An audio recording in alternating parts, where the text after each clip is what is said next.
Olá pessoal, meu nome é Geraldo, eu sou professor de redação do Colégio Equipe. Estou aqui para ajudá-los na prova do Enem com a parte de redação, que tem uma grande importância nos dias da prova. Bem, a redação cobrada na prova do Enem, ela é do gênero dissertativo argumentativo, o que quer dizer que você vai ter que argumentar sobre um tema que será apresentado para vocês no dia. Perguntam, Geraldo, quantas linhas tem que ter a minha redação? Quantas linhas tem que ter cada parágrafo? Você tem 30 linhas para dissertar sobre o tema proposto. E, em média, você pode aí usar de 6 a 7 linhas para fazer a sua redação.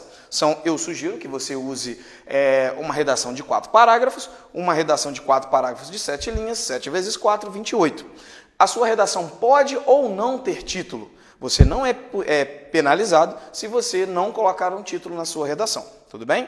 Agora, mais uma dica, se você usar um título, não precisa saltar espaço do título para a sua primeira linha do seu texto. Bem, sugiro que você faça o uso desse esquema aqui em 3 partes, a introdução, o desenvolvimento e a conclusão. Bem, na introdução, você vai colocar o tema, tá certo? A tese que vai estar sendo proposta ali. No caso, é o título que está sendo proposto.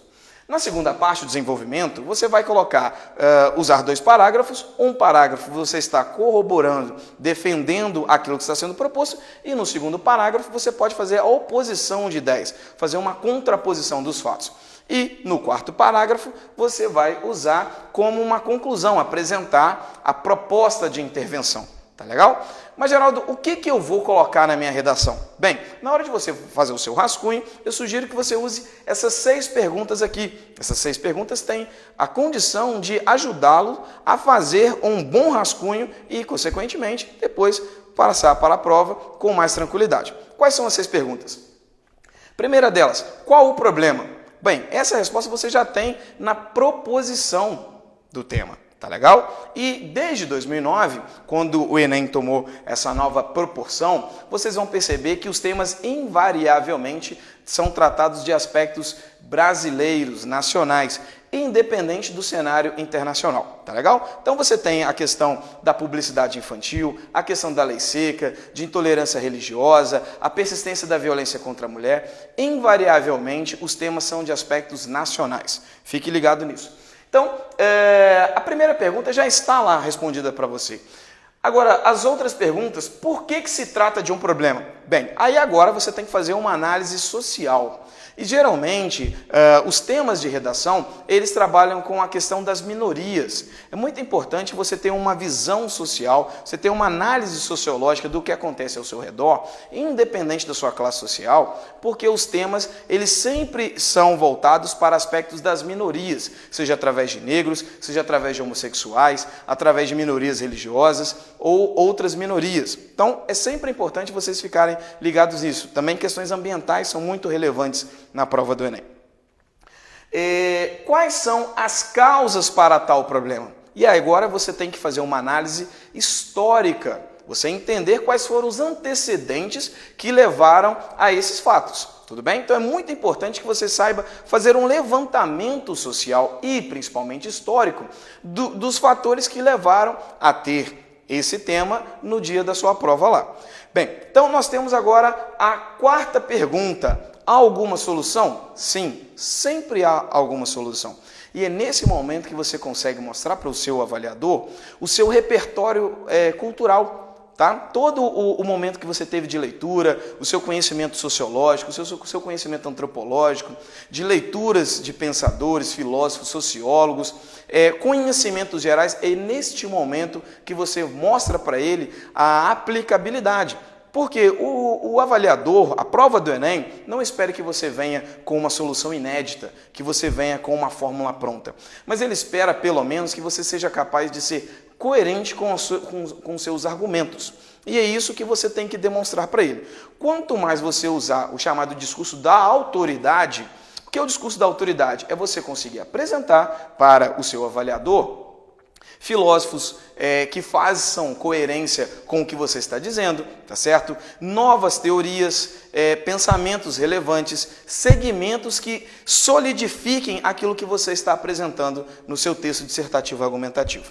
A quinta pergunta, que você já pode preparar para chegar na sua conclusão, facilitando a coesão do seu texto, é a seguinte: como e por que colocar tal solução em prática? Porque o seu texto ele tem que ter uma aplicabilidade. A sua proposta tem que ter uma aplicabilidade. Você não simplesmente pode apresentar aquilo ali e achar que é uma solução pronta. Não. Tem que ter uma aplicabilidade. E aí, você tem que mostrar como e por que colocar isso em prática. A sociedade vai ter um ganho. Que sociedade é essa? É a sociedade civil? É a sociedade política? Ou é um todo? E isso tem um apoio do sistema governamental e também da sociedade civil? Ou só de um poder político, um poder público? De qual esfera? Municipal, estadual, federal? Isso você tem que deixar isso esclarecido. E qual é a função de cada um dentro dessa sua proposta? E por fim, aí no último aspecto aqui, na sua conclusão, na sua proposta de intervenção, você vai responder a última pergunta. Como essa solução pode, de fato, pode resolver esse problema? E aí que você tem que mostrar que isso é fácil de ser resolvido. Você não precisa apresentar um aspecto milagroso. Até porque várias pessoas estão apresentando e a função maior é convencer o seu avaliador de que aquilo que você está dizendo é coerente. Isso é muito importante. Guardem isso. Bom, quais temas podem cair na prova do Enem deste ano? Nós tivemos nos últimos anos a questão da intolerância religiosa, a questão do racismo, a questão da violência contra a mulher, a questão da publicidade infantil. Então nós temos alguns outros temas em evidência. Nós temos a questão da desmilitarização da polícia militar, nós temos a questão da união homoafetiva, nós temos a questão das cobaias com animais, a questão de meio ambiente, tá certo? Então, vários desses aspectos podem cair na prova desse ano. Mas, independente do tema, é bom vocês fazerem essa seguinte pergunta a si mesmo. Independente do tema que cair, eu tenho condições de argumentar? Eu tenho dificuldade em falar sobre assunto A, B ou C? Isso é importante. Vocês fazerem essa autocrítica e, com isso, vocês estarão mais preparados na hora de se depararem com o tema que será apresentado para vocês lá. Mas, antes de terminar, gostaria de dar essas dicas aqui para vocês. O que você deve evitar na redação do Enem? Bom, a primeira delas é a questão da primeira pessoa. Embora alguns avaliadores já sejam um pouco mais tolerantes com a questão da primeira pessoa, evitem, e principalmente a primeira pessoa do singular, eu acho, na minha opinião. Alguns avaliadores já são um pouco mais tolerantes com nossa sociedade, devemos, podemos e somos. Mas, sugestão minha, usem sempre a terceira pessoa, busquem sempre a impessoalidade, tá legal? Agora, gente, isso é muito importante. Nunca, absolutamente nunca, firam os direitos humanos. Independente do tema proposto, você não deve ferir os direitos humanos. Até porque você está trabalhando com assuntos que geralmente envolvem as minorias. E as minorias, historicamente, elas sempre foram oprimidas. Então, você que agora tem o poder da palavra, você está aqui argumentando, você que está dissertando, você jamais poderá corroborar aumentando a segregação social. Então, jamais fira os direitos humanos. E última dica aqui. O que é o mais importante, é um fator que tem grande incidência no momento de zerar as provas, que é quando você foge ao tema. Se você está falando de intolerância religiosa e você fala de um aspecto que você tem uma crença, que você respeita todas, não é isso que está sendo proposto. A questão era a intolerância religiosa. Se você estamos falando de racismo e você diz que ama todos da mesma maneira, cuidado, você não está sendo coerente com o que está sendo proposto. Bom, pessoal, essas foram as dicas de redação, espero que eu tenha ajudado vocês. Se vocês gostaram desse vídeo, dê um like aqui embaixo, siga nossas redes sociais e boa prova!